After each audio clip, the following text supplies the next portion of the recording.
Dans cette séquence, nous allons voir, à partir du partage en 6, ce qu'on va pouvoir faire pour partager notre pizza.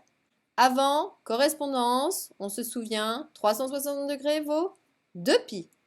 Et donc, 1/6, donc 60 degrés, ça faisait π sur 3 radians. Et donc, si on partage une pizza en 6, après, c'est facile de la partager en 12. Donc, on va aller regarder la correspondance. Je cherche un partage en 12, toujours mes correspondances de base. Voici un cercle partagé en 12.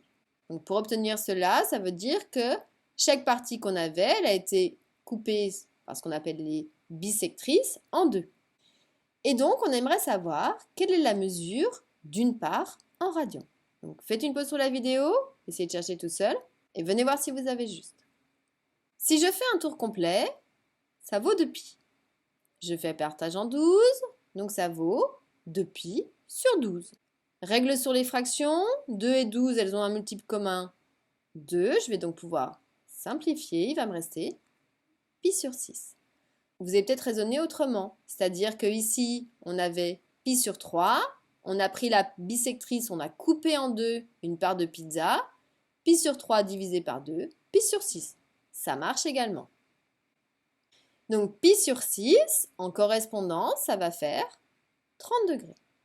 Ce qu'il faut retenir, c'est que pour le partage en 12, un 12e de tour vaut non pas π sur 12, mais π sur 6. Attention, retenez bien ça.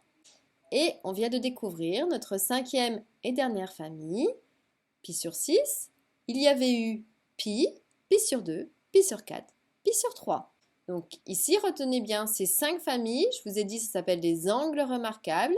Et on va s'appuyer là-dessus pour continuer toute la théorie de la trigonométrie.